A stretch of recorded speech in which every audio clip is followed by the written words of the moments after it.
morning.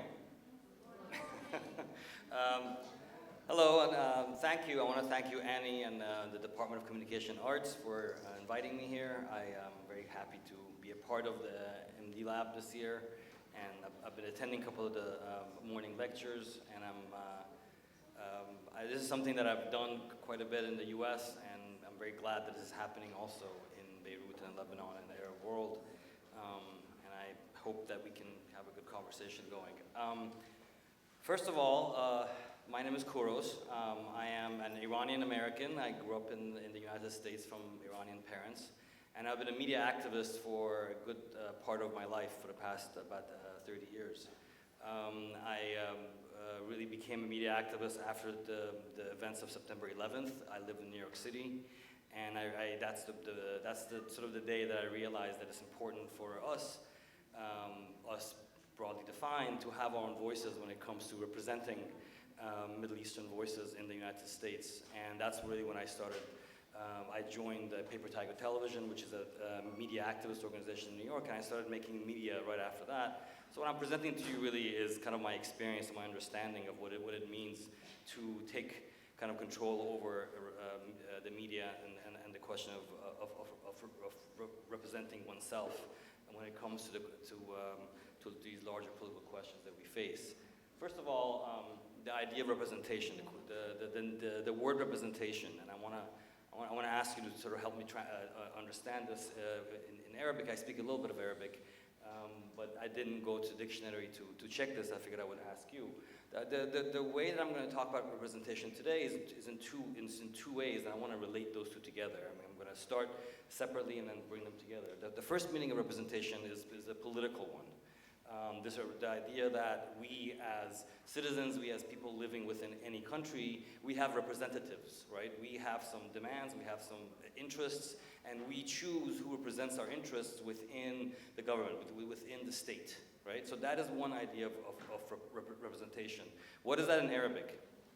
What is your representative? How do you say it in Arabic? Like your representative in parliament, in Congress. What is that? Mumathil, right? So the representation politically is tamthil or mumathil, basically. Okay.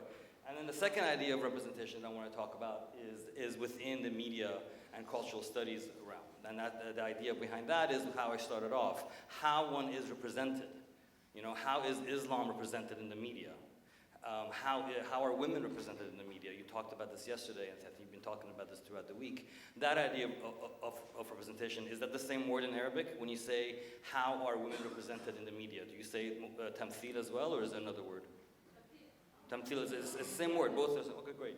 Yeah, I mean, not in every language are those two ideas kind of use the same word. In English it does, and apparently in Arabic it does as well. So going forward, this is the image that I want to start off with. This is an image from the cover of a very important book, Thomas Hobbes' book called The Leviathan, and it is a depiction, it is a representation of the sovereign. Sovereign being the person or the entity that rules or has control over a certain territory. Okay, and this is one of the first kind of representations of political systems that we know of. Someone decided to draw a picture that represents politics and power. Okay, so what do we see here? We see a man with a crown, obviously, king, a sovereign, with a sword and a scepter in his hands, overlooking, a village or a city. I want you to look at. I don't know if you can see this up close. What is the body of the man made of? Bodies, right? So what is the sovereign? What is the representation of the sovereign in this picture? So this person, right, the sovereign, what defines the sovereign, basically, is the man, right, who represents everybody, right? That's the sovereign within a certain political system. We call, within a monarchical or feudal political system, this was the idea of what politics is. You're born, right? You're a person, and by definition, you are under the sovereignty of the king. Whether you like it or not, the king represents you. The king, in a way, owns you. You're the subject of the king, right? And this was really the political system that I think I want us to think about as we think about the political system that we live in today, right? This was very much, the sovereign was very much on the top of a social pyramid, right? You had the king, monarch, call him whatever you want, and you had various levels of clergy, of landowners, of rich people, all the way down. And then, this is various iterations, various representations of political power within the European feudalism, which was in this very broad schema, it was very much the same throughout the world in this period. This is the period leading up to the modern period, sort of the French Revolution being the moment that we use to sort of depict the change in this political value system. So you had the same thing in China. Same idea. You had the emperor, you had nobles who were divided up into their own little hierarchy, and then the commoners. And this was certainly true within the Islamic world as well, with the Ottoman Empire. This is one depiction of the hierarchy, the sultan, or the caliph, if you will, and then the hierarchy going down from that. And all of these, like a sovereign, the person on top, okay, has political power by the virtue, by the nature of his being. Okay? Where does he get his power from? Where does the sovereign, the monarch, the caliph, the sultan, the emperor, where do they get their power from? Yes? من الله. What was that? من الله. Min Allah, from God, exactly. In all of these political systems, right, it was the monarch, the king, the caliph, the sultan, all of them, all of these little, the top of these sort of feudal pyramids, the idea is that they are representing God on earth, right? And because they represent God, they can then decide, what they decide is what goes within the larger society. Okay, and this was really, and when we talk about the contemporary period, when we talk about the modern period, is when that mind frame was challenged, basically, right? And that mind frame was challenged in a very specific way in Europe, from the 17th basically to the 19th centuries. You had various revolutions in various sorts of a particular class. Okay, it's called burghers here. There's a burgher. Does that sound like a word that we use more often now?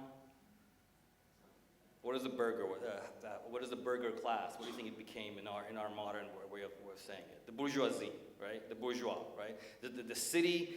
They're city people. They're people who are traders, who are artisans, who work for their money, right? And at some point, this was, this is the classically understood as the fundamental class that sort of said, you know what? The monarchy doesn't work. The idea that God somehow put this person on top of us who decides our well-being doesn't really work for us. And in various kind of ways, through various ideologies, the revolutions within this period really overcame, right, that original model of representation. Okay, and the idea became that somehow society is going to have to decide its own sovereignty. That the people have to figure out how to rule themselves. And that was a basic kind of notion of democracy, of liberalism, of modernity. And that idea, I think, has spread throughout the world in the century since. The expectation that it has to be people who decide their own form of government. And this became, if you're going to represent this became kind of the ideal of this modern notion of politics, right? That no longer is a person by default because they're born as a king or because they won a war and they took the crown. That's not how politics is any longer expected to go forward.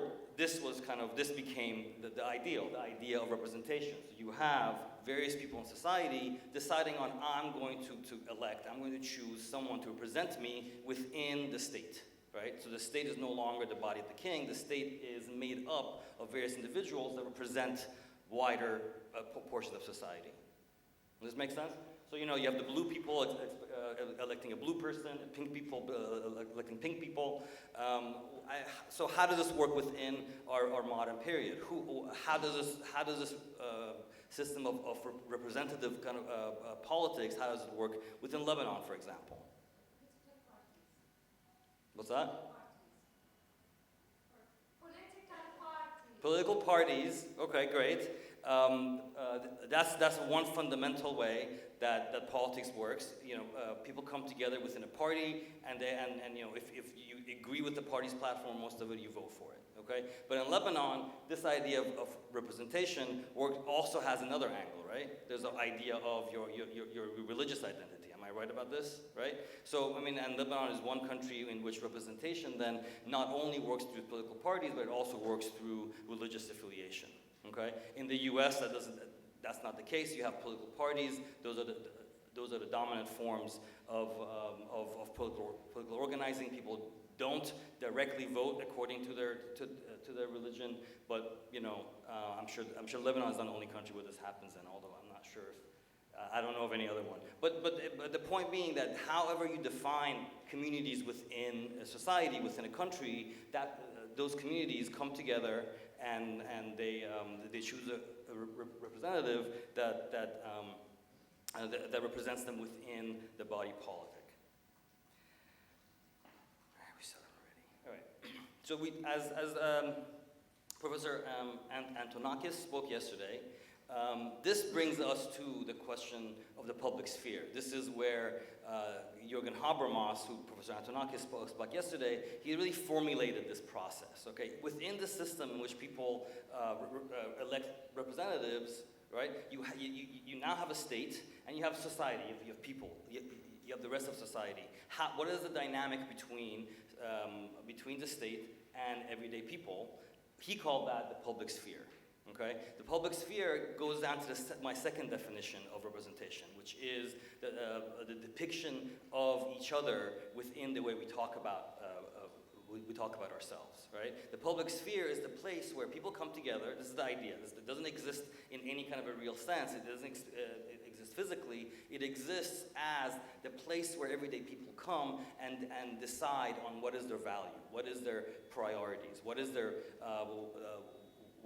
decision in how their society goes forward.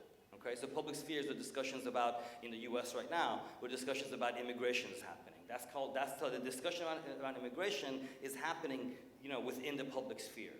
Okay, the discussions about abortion, the discussions about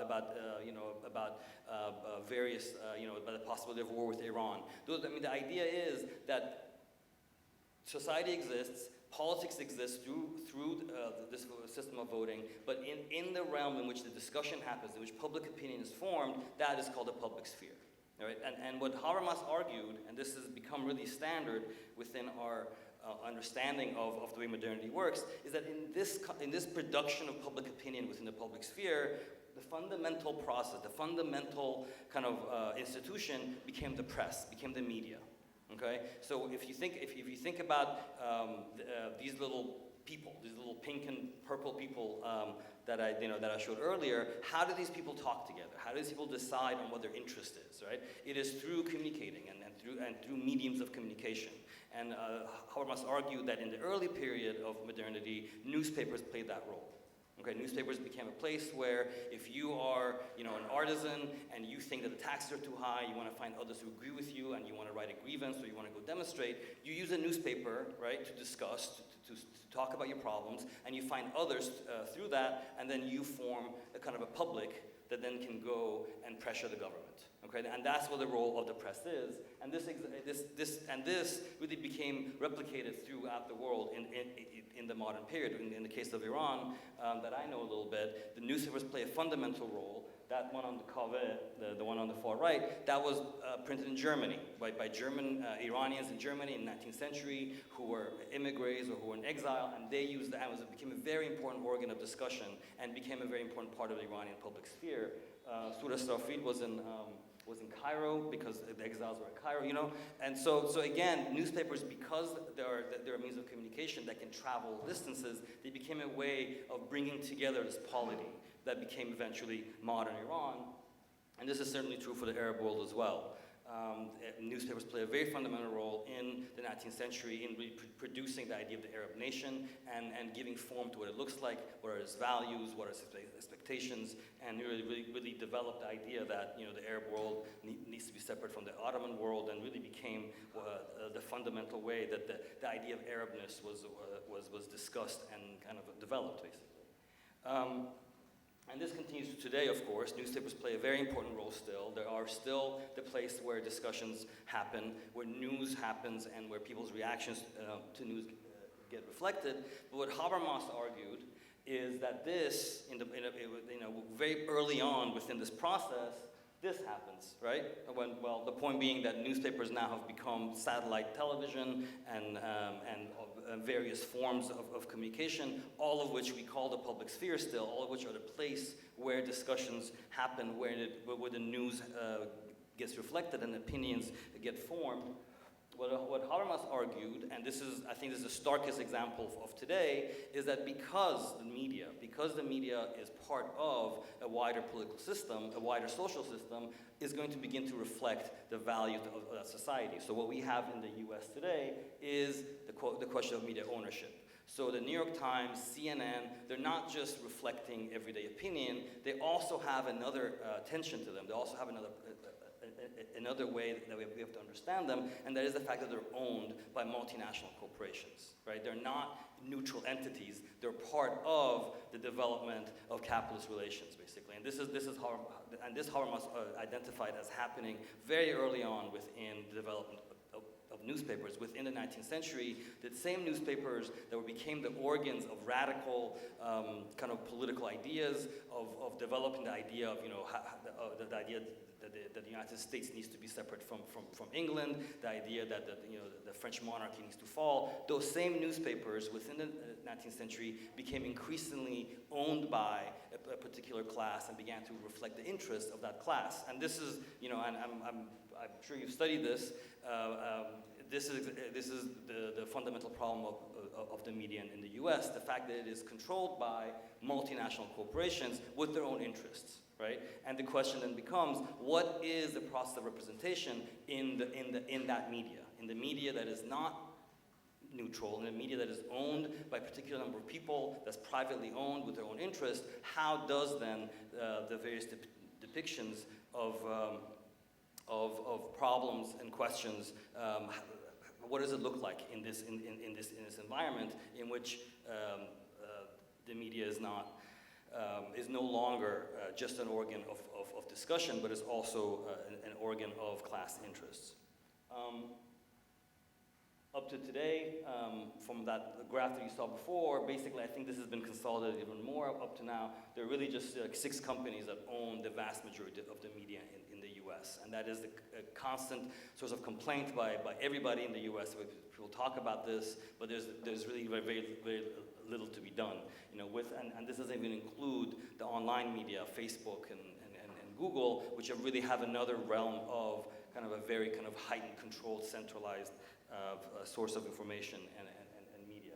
So this is continuing and consolidating, and it's basically becoming a problem within the way that the media is functioning within the U.S. and U.S. is by far not the only place it's happening.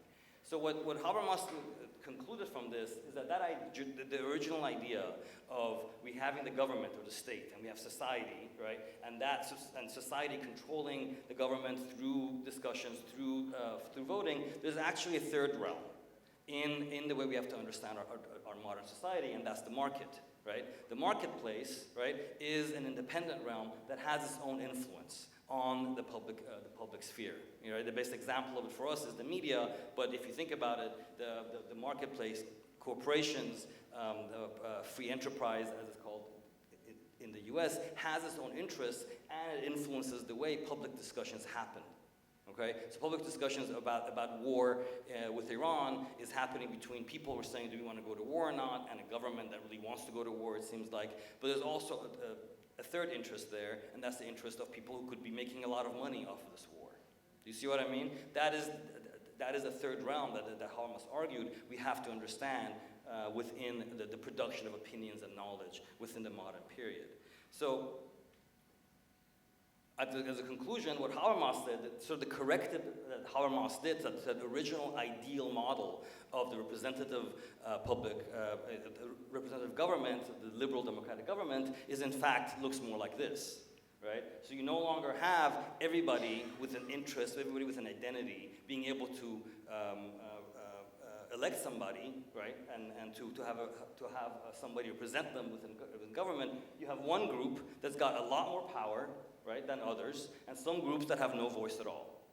And this is what Professor Anatakis talked about, the counterpublic, right? What we call the counterpublic are people whose voices are not heard, are people who do not have a place within the sort of official public sphere.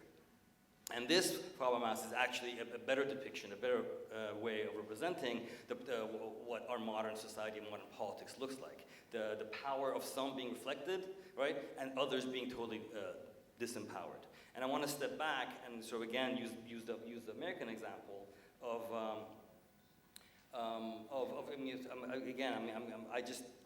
history I think is important, and I keep on going back to history, and I want to take you back with me. Think about what happened in the United States when the Revolutionary War ended in 1776. Right? Who was the public? Who was the voting public in the United States? Who voted? Who got to decide on politicians? Who got to run for office? Anybody know? Could everybody vote? Could women vote? No. Who could vote? Free white men. What's that? Free white men. Not just free. Rich white men. Not rich. What do you mean by rich? Propertied white men. You had to be a white man, but you had to also own property in order to vote. Okay. Within 2 elections after that, because of political pressures, it was given to all white men. So even if you were a poor white man, if you didn't have a property, you could vote. And eventually, layer by layer, various different groups were allowed within the public sphere, within the deliberations of politics. Okay, so this is in fact the history of the modern world, in which a few control and the rest have to fight in order to be able to be given a voice. Okay? And in this dynamic, right, in which the public sphere by definition excludes, right, but systematically excludes, what happens to the way people represent each other and themselves within the public sphere? Let's talk about this. If you want to, so the question then becomes, the questions in the system, like think about the US, all men are created equal, right? That's the promise of the U.S. Constitution, right? Of the Bill of Rights, right? But in fact, the people who wrote that, who said all men are created equal, denied the access to vote for blacks, for women, for anybody who didn't have property. How do you kind of balance this? How do you justify this? How do you get to convince people that a system is fair, that a system works, at the same time that it excludes others? Okay, and this is really the ongoing debate within cultural studies, within media studies. How does a system like this continue to justify itself? How do the ideologies of our modern society continue to promise us this democracy, at the same time that at every step you have to struggle for it, basically. That every step there are those who are excluded. Antonio Gramsci, a very important thinker, I think it was mentioned yesterday, he talked about hegemony. He said that the way the modern societies work is not necessarily through guns and through pressure, but through ideology, through the hegemonic values of the people who run society, that becoming internalized by everybody else, everybody believing in the value system. That maybe women are a little irrational. Maybe blacks are a little bit subhuman.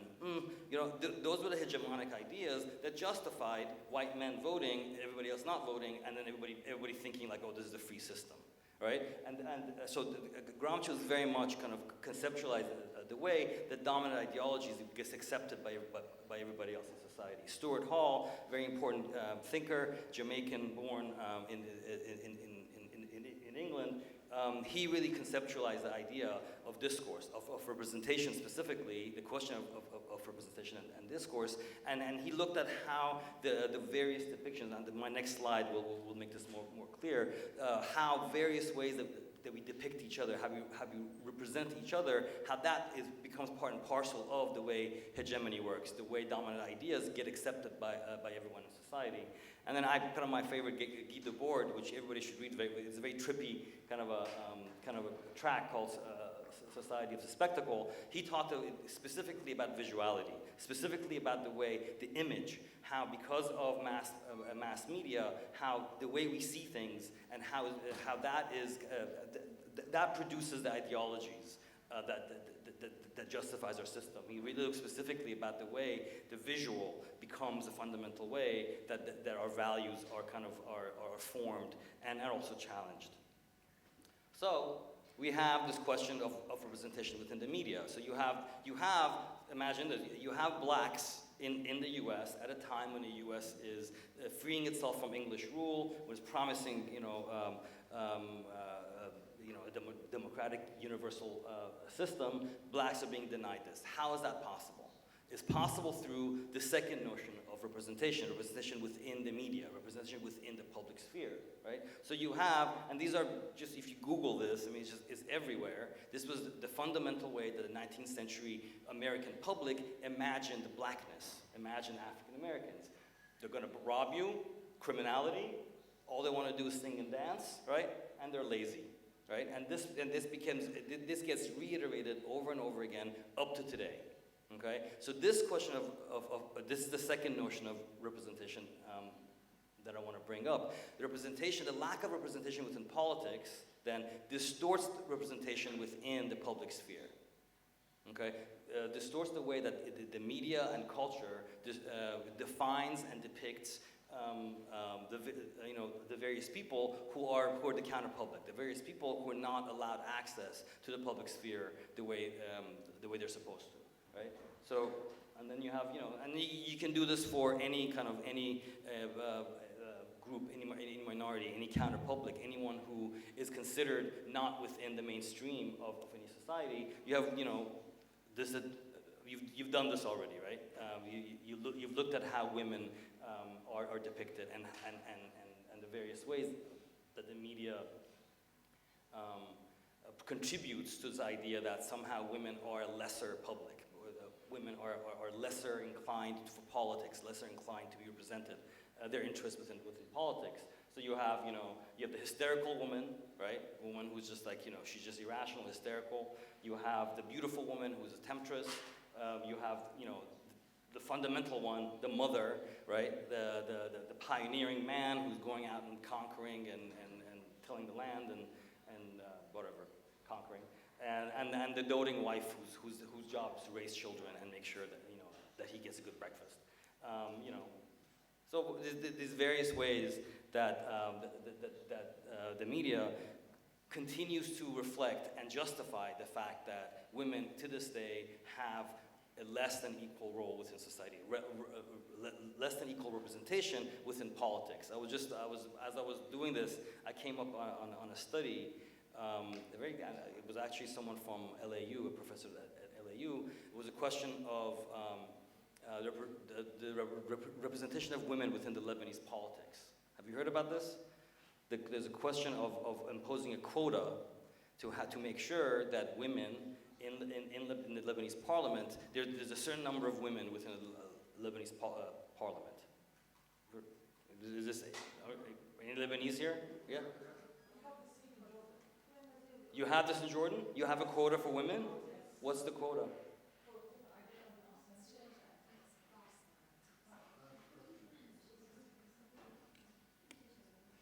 Is that controversial? Not at all. Wow. Was it arrived at democratically?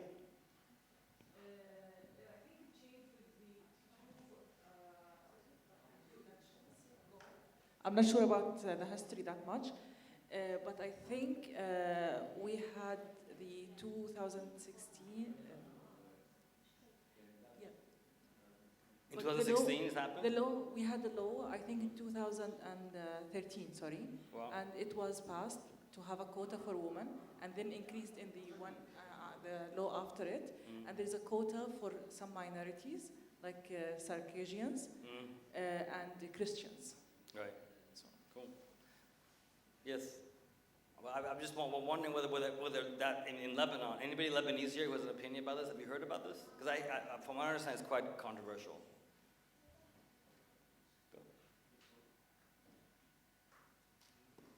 Are you going to speak in Arabic?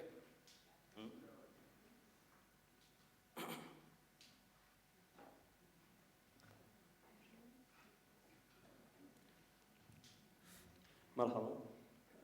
الكوتا يعني حتى عندنا بالعراق هم موجود هاي الكوت. النساء مثل ما قالت الأخت يعني النساء هم لها الكوت إضافة إلى الأقليات هم لهم هذا الشيء. فالدول العربية عموما أغلب الدول العربية عندهم هذا الشيء، عندهم إنه النساء لهم نسبة محددة بالبرلمان يتم التصويت عليها. So you're saying that in Iraq there is also a quota for women and also minorities. Is that right? Is that what he said?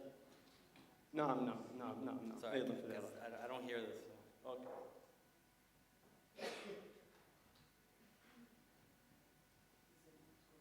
No.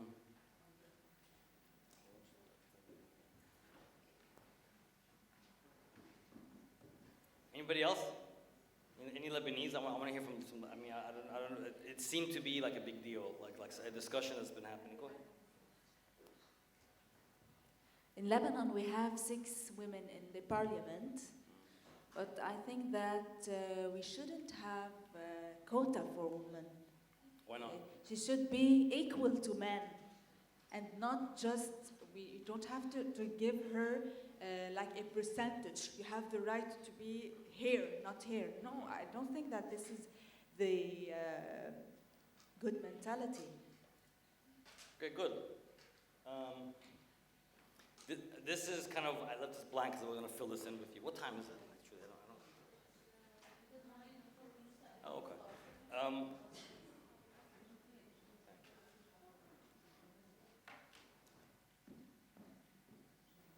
Anybody else? Do you want to say something?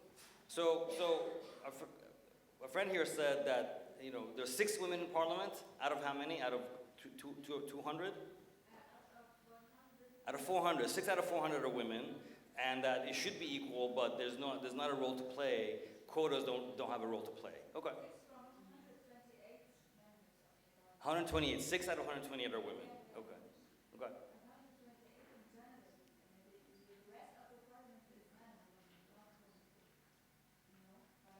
No, I understood that. Tell me, I don't. We have 128 members in the parliament. 6 of them are women. Women, okay. Great. Go ahead. حكت هنادي عن موضوع الأقليات، لكن أنا بدي أحكي عن النساء. يعني أنا بشهادة مرأة بس فقط واحدة نجحت بتصويت خارج عن الكوتا. الملفت بأكثر من دراسة قرأته أن النساء نفسهم ما بصوتوا للنساء، ففي إشكالية بالموضوع. الشيء الإيجابي بهذا الموضوع أنه بالأردن في عندنا مجالس المحافظات التمثيل المحلي، لا صار فيها انتخابات ممتازة للنساء، وصار في تمثيل يعني إلى حد ما مرضي، يعني مقنع إلى حد ما. Anybody else? Go ahead. صباح الخير. طبعا الكوتا النسائية بالأردن هي كانت ناتجة بسبب ضعف الأحزاب السياسية بالأردن، وعدد النساء بمجلس النواب هم 20 نائبة، وأيضا بالانتخابات اللامركزية الأخيرة كانت نسبة وجود النساء بكافة محافظات المملكة 13.7%. شكرا.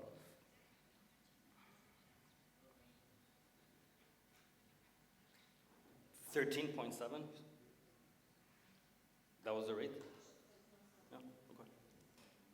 All right, so the reason why I bring this up, because I want to take this from the question of just the way of depiction, basically, of representation, meaning the way something is talked about and the way it's drawn, right, to the question of, and this is what Guy Debord and Gramsci and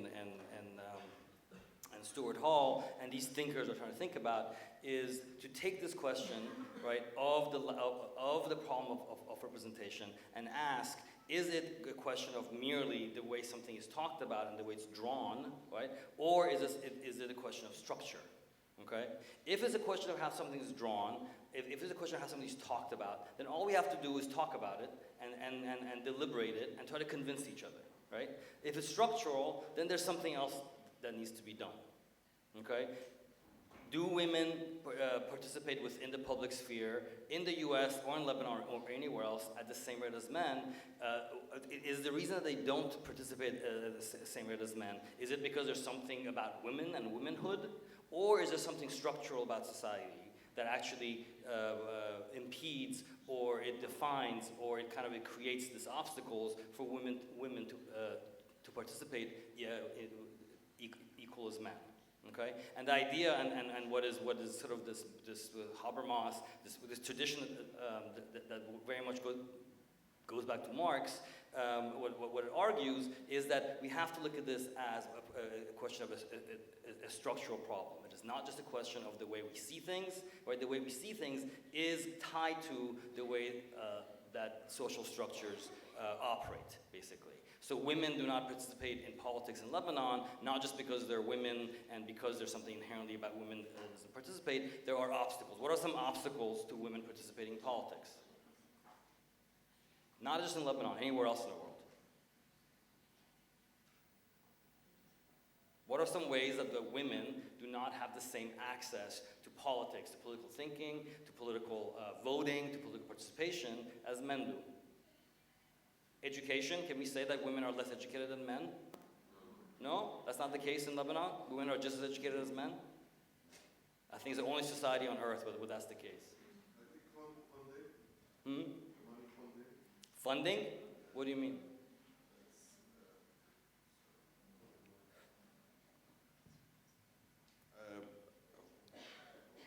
I think اعتقد انه واحدة من العوائق اللي عم بتصير بالاردن للنساء سوري. You started off. اوكي. انه في التمويل المالي والمادي احيانا بيكون ضعيف جدا عليهم. ما بيقدروا يمولوا مثلا ما بيقدروا يكونوا موجودين معهم التمويل الكافي. So beyond the question of funding, beyond the question of funding for women to participate, why is it that less women vote? I think there are a lot of more obstacles. What are those obstacles? How we view women. So if you have a woman, we will judge her way more on how she looks like, what she's wearing, how she cares for her family, and how she speaks. So if a woman speaks up, we will maybe criticize her as being hysterical or being bossy or something like that. As if a man speaks up, we would say, oh, he's manning up or whatever. Okay. What role do women play in the family? Right? Women are expected to be the caretaker. Women are expected to be in all societies on earth right now. Women are the fundamental caretakers of family. That's their priority, right? Like that is a structure, part of our social structure that defines women in a particular way. It defines women very much within a private way rather than in a public way, right?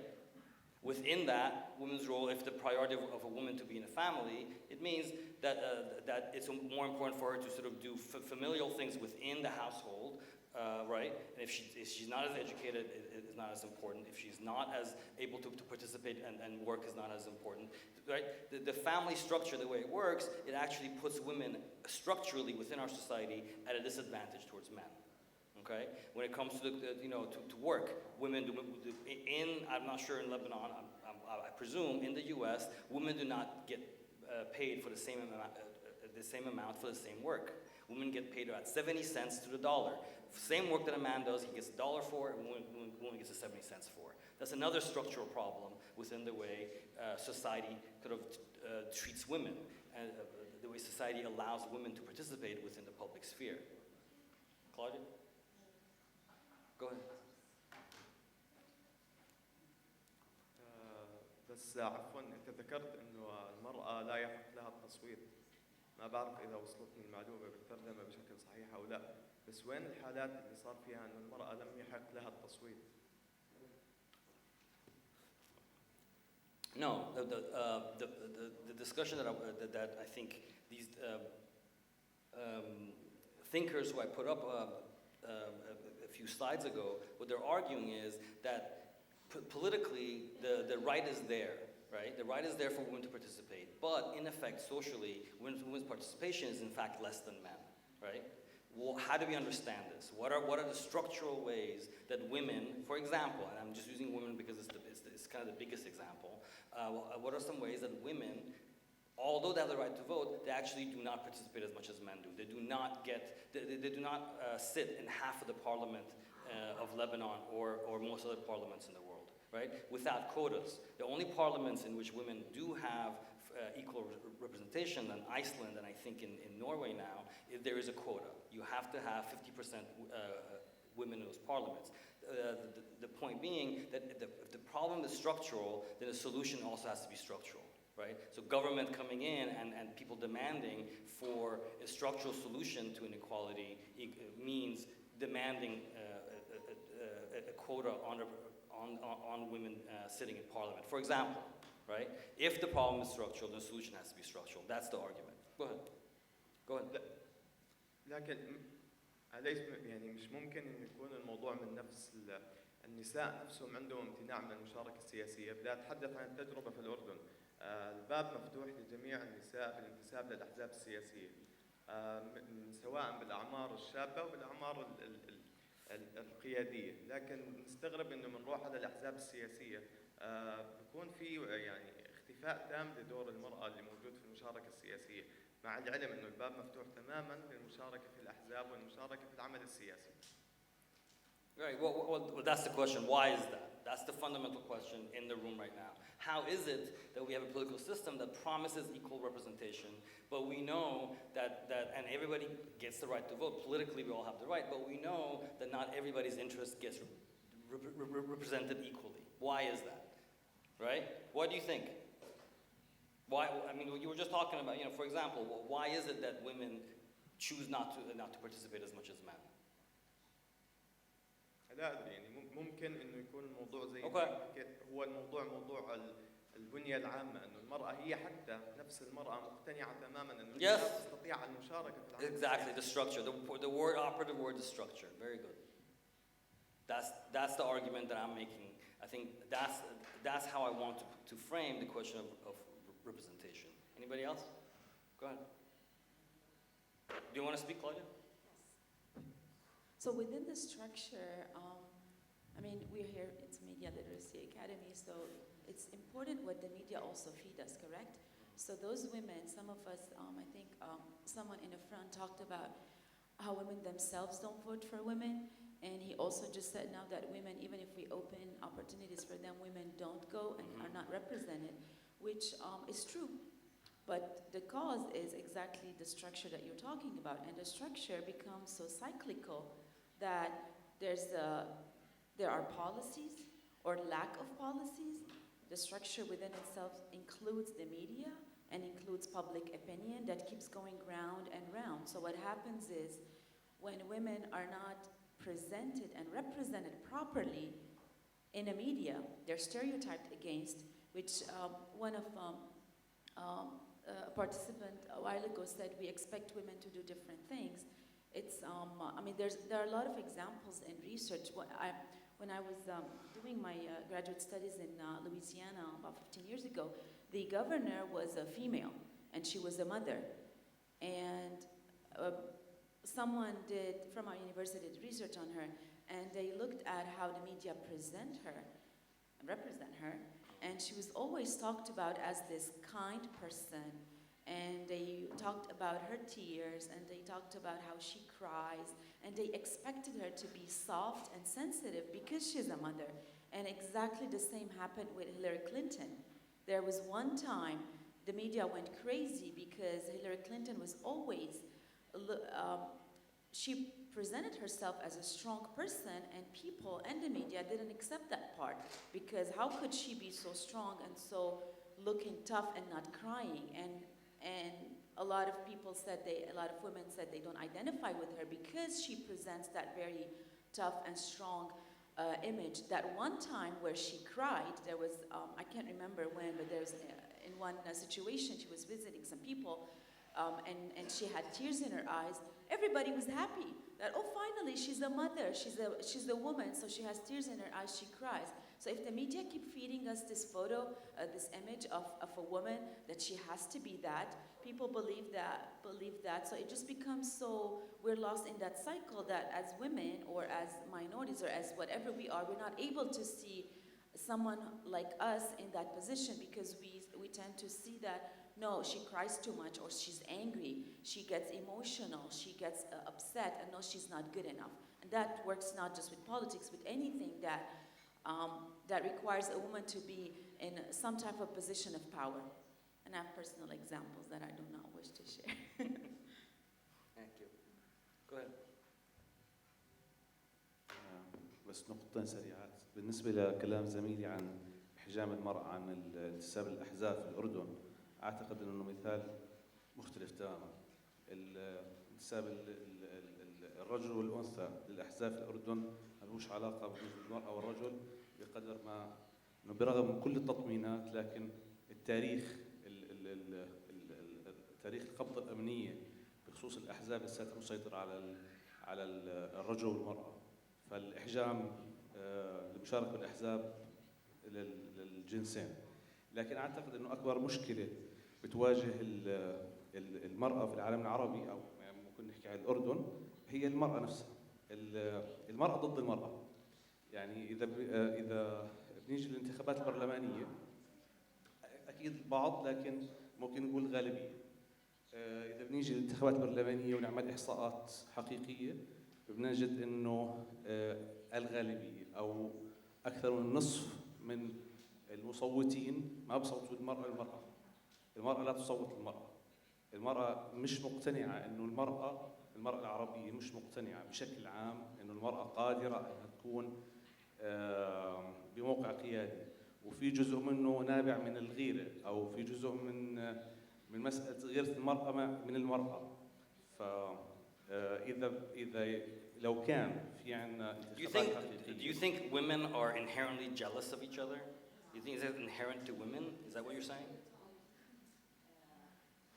No. I want you to.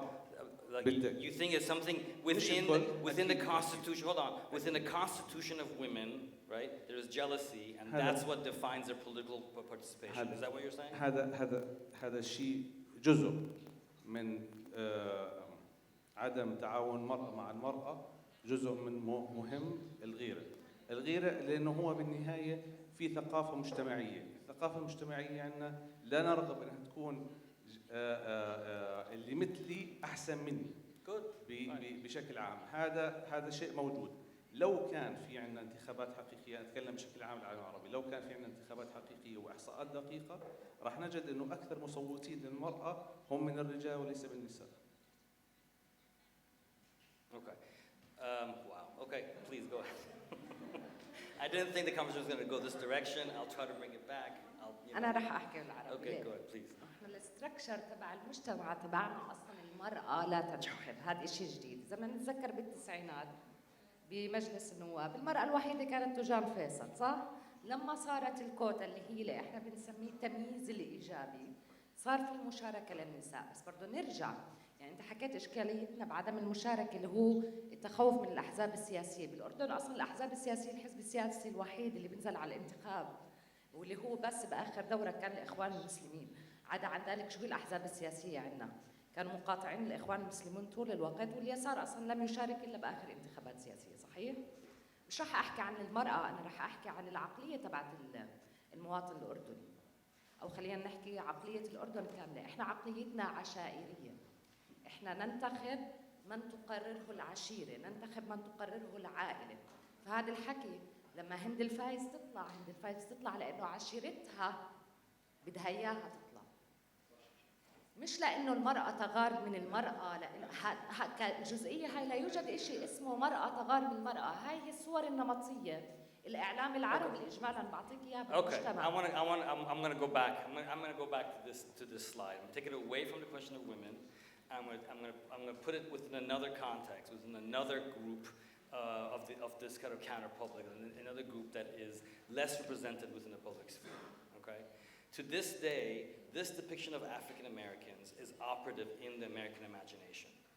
Okay, and we all know it. We all watch American television. We all sort of have a sense for this aspect of American society. The question, remains to the gentleman who was talking about women having inherent kind of characteristics. The argument is that there is no such thing as an inherent characteristic. Is that we're all human and we're all products of our own society, right? And in order to understand it, we have to understand our society, the way our society works, right?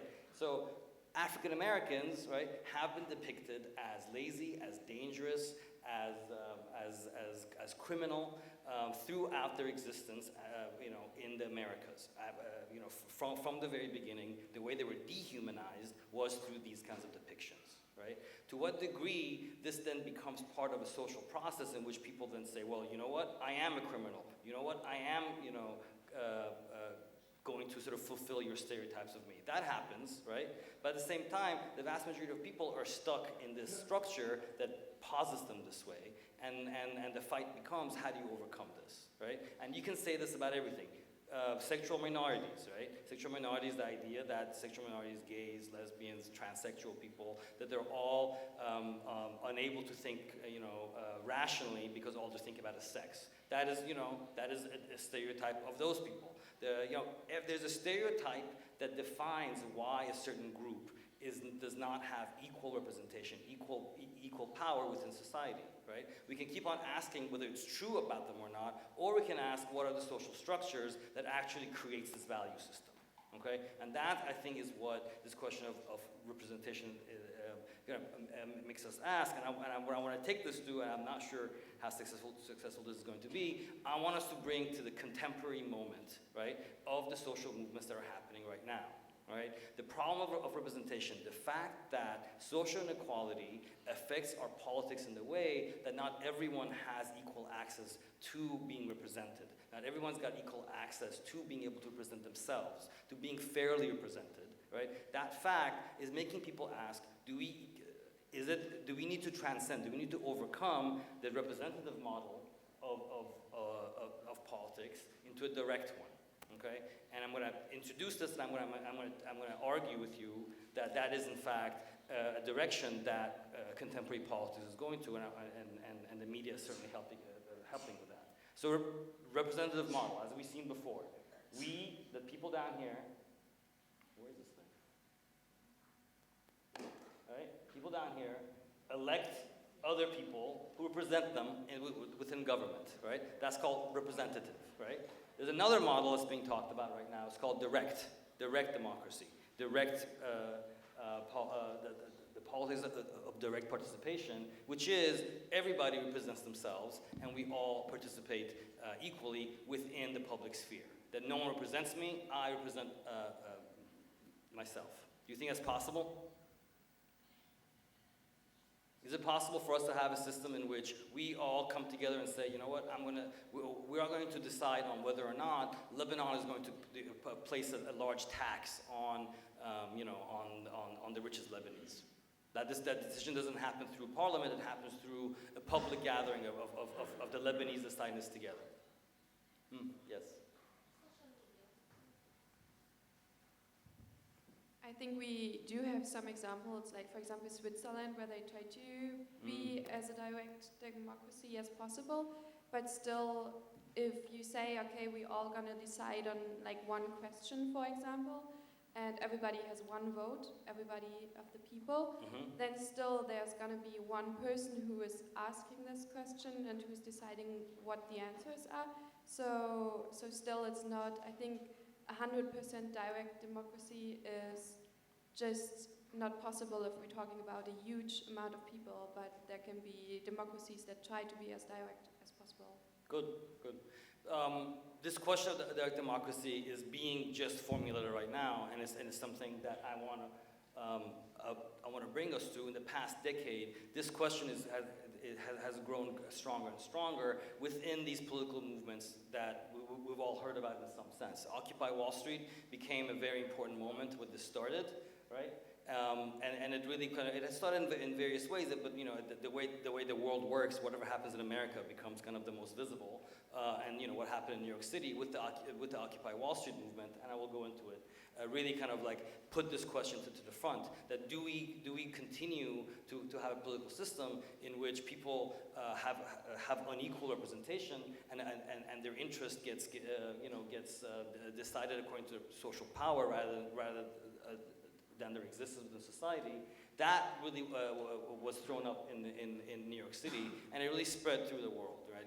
We saw better examples of it in Spain, which continues to today, and I would argue within the Egyptian revolution that happened in Tahrir, starting with Tunisia, but really kind of formulating it in Cairo, and then continuing up to today. And we don't know enough yet about the kind of deliberations that are happening in Algeria and Sudan to know whether or not there are examples or there are experiments with direct democracy or not. But I bet that they are.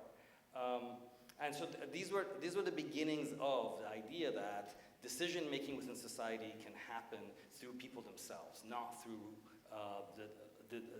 this process of unequal representation. This happened in Spain, and I want to show you this, and I want to show you an example of this within the American context.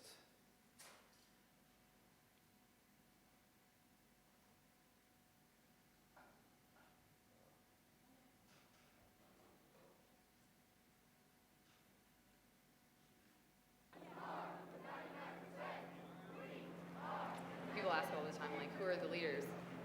Like, well, none of us are leaders, and we're all leaders, exactly the same.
Everybody hears you, right? And this would take a very long time, but in a way it became a most democratic kind of deliberation that was developed in Occupy Wall Street.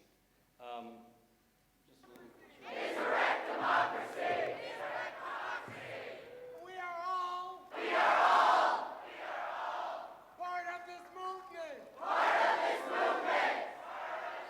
We amplify each other's voices! We amplify each other's voices!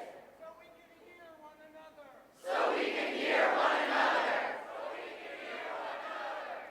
There is no hierarchy. I don't think that this is possible without the process. The only way that you keep people involved in a movement like this is you have a process in which everyone's voice can be heard. A consensus process. In our movement, it's really important to have our means reflect the ends that we're trying to create. We want to have more representation in our government and in our economy. So in trying to create that, every decision has been made through our process of General Assemblies and through our process of working groups. General Assembly. So this pie in the sky notion of democracy is, I argue, has been developing for the past decade. Is developing through our bodies, as we saw.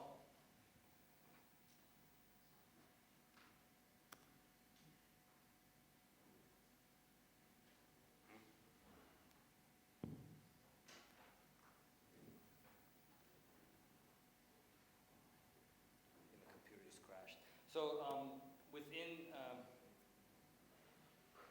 something's happening.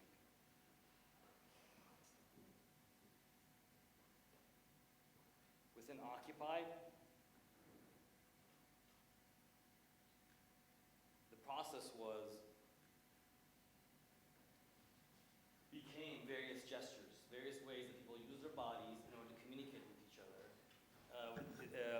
The various ways people use their bodies to communicate with each other in a way that was respectful of each other, in a way that allowed people to discuss, to disagree, and to come up with decisions together, right? So something like this was formed, and this has become a very standard kind of gesture, symbols, communication symbols within these popular movements. But the more important, I think for me, the more important moment in this past decade of this kind of like experimentation, this idea that there's another way of organizing our politics, really happened here. It really happened in Cairo. And the reason why this is important, and it sort of brings us back to the question of media literacy and the question of media, is that it was in Cairo that not only were people beginning to talk to each other through their physical gestures, but the idea that new technologies can become a fundamental part of creating these new networks and these new ways of doing politics, right? The way that the Egyptian revolutionaries organized their SMSs, right?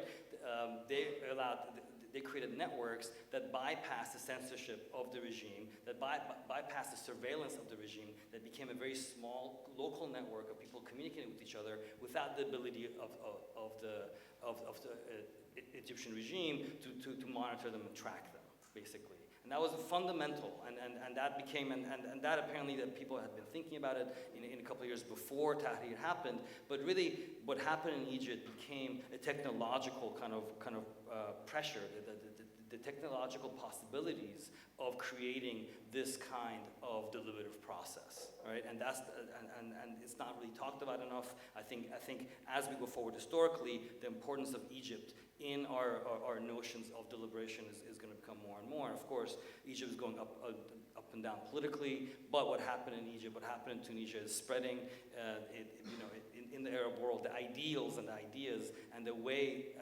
that these movements are developing, I think is having ripple effects.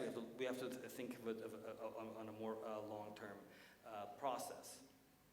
So what we have, 10 more minutes, 8 more minutes. So what we have right now is the rise of what we've seen in the past decade is a rise of a mass aggregated counterpublics. The disgruntled, the people who are not being represented in politics are coming together in a way that's new. And what makes it new is that these counterpublics, the disgruntled, the feminists, the sexual minorities, the ethnic minorities, the religious minorities, there's this idea that we can come together and deliberate together and have a system and demand for interest to be represented. But what makes it a little bit different is that there's a greater possibility of self-representation.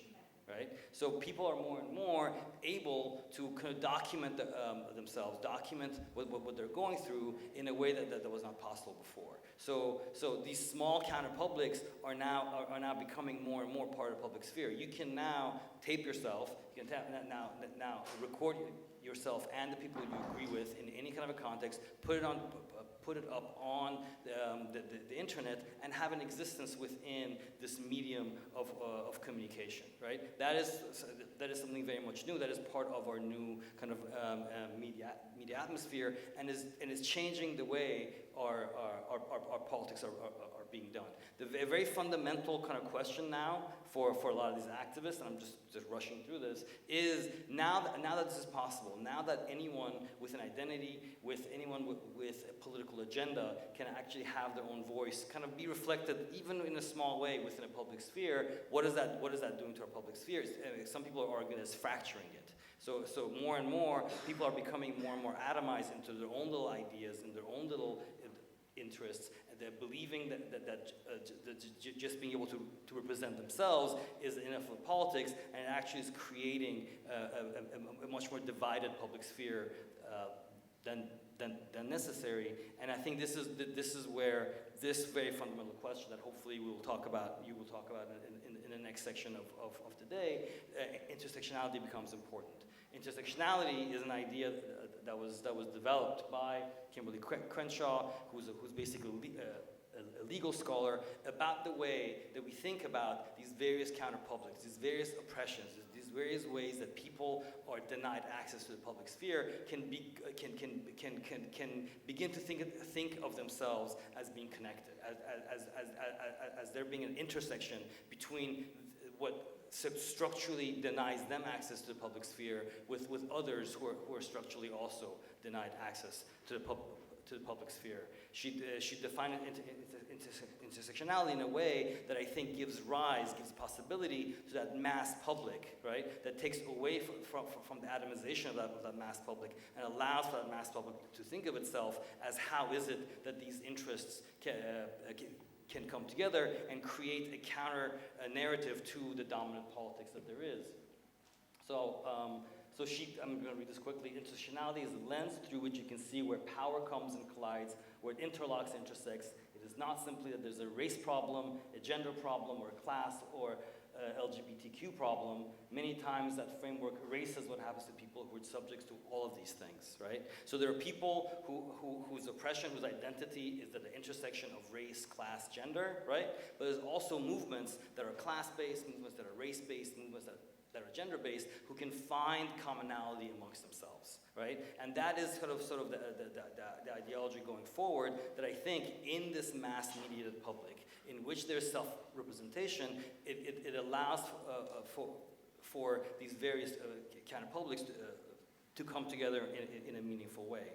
I'm just going to play you one more video of Kimberly Crenshaw, and that'll probably be the end. How much time do we have? 3 more minutes? Maybe I won't play her. Is there any questions? Yes, please.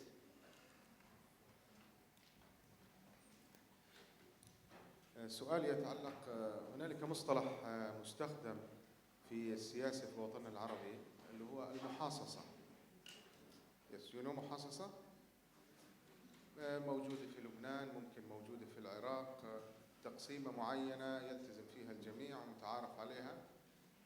كعكة البعض بيشبهها بأنها كعكة بدنا نقسمها بين المجموعات العرقية والإثنية والطائفية الموجودة.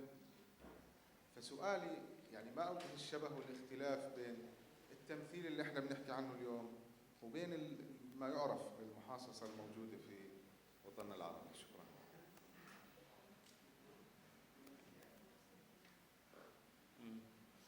Is the idea of muhassasa, is it the idea that there's a sharing of material goods as far as like, what is being shared? Is it a question of like funding, or is it a wider question of السياسة المناصب؟ يعني رئيس الجمهورية مثلا بيكون من طائفة معينة من دين معين، رئيس الوزراء، رئيس مجلس النواب وهكذا. هذا ما أعني. I see. I think where I'm ending at was this question of the counterpublics and intersectionality is the idea that instead of expecting this political structure to give voice, that it's going to take people to demand their own voice. Do you see what I mean? So it is very much a politics from the ground up. So it's not a question of like whether or not the system says 2%, for this ethnic minority, 5% for this gender. The question is, how do people who are being excluded in various ways, how do they come together and use their collective power in order to sort of get what they demand and what they need? Do you see what I mean? It's not about looking at the way the structure allocates power. It's about how do we get power from that structure, out of that structure. You see what I mean? It is in a tradition of grassroots politics, right? That sees everyday people and those networks of everyday people of being primary, rather than the way sort of constitutions are defined and the way these different political kind of allocations of power are agreed upon by the leaders, basically. Do you see what I mean? It's not a question of what leaders give you, is what you can demand from them and get from them. Does that make sense?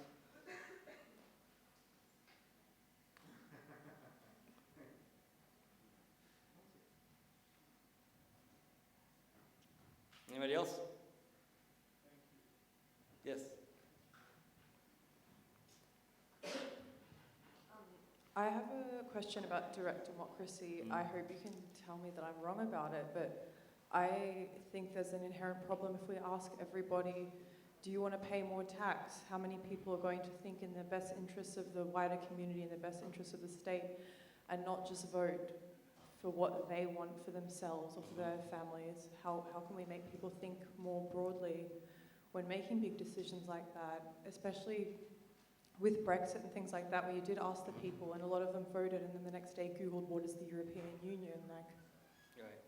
So I mean, the question of the hyper-local and the global, that is really becoming the question of our political period right now, right? This idea of the direct democracy is coming at a moment when there's this hyper-localization. People are more and more beginning to sort of think about themselves within very kind of like immediate kind of terms, right? And there is a danger, you're absolutely right, there's a danger in then people withdrawing from thinking much more kind of universally, much more globally. That is, I think abstractly that's possible, but in fact what we've seen is wherever there has been attempts at creating these movements, right? In fact, there's been, I don't know of an example of these very hyper-local sort of movements abandoning universalistic principles, right? I think it's possible, but I think as it's developing, we'll see how it deals with that question. At the end of the day, all these small groups have to depend on other groups for their survival. You know what I mean? I think those networks are going to define our universal kind of values. And I don't think it's possible. Even though we can self-represent, we can't like survive by our own. I think the fact that we need each other to survive is going to ultimately kind of overcome that question, right? I think the question right now for direct democracy is really how do we make it work? Because it's very laborious. It takes a very long time. Decision making it takes a very long time, and a vast majority of people don't think it's possible yet, right? I think it's a kindling of movements, you know, like we see it big in Cairo and then it dies down. We see it big in Wall Street and New York, it dies down. And how do we kind of like build on these examples more and more? And I think it's happening. I think what's happening in Algeria and Sudan is very much part of this approach to politics. You know what I mean? That's bringing people together on the very local, and then making demands on the larger politics for what they want. And I'm saying, you know, we want the general gone, right? We want civilian rule. You do whatever you need to do, but that's what we want, and not giving up on those very local demands, on those very grassroots demands. And I think that's the dynamic right now that we're seeing in the world. Good. Thank you very much.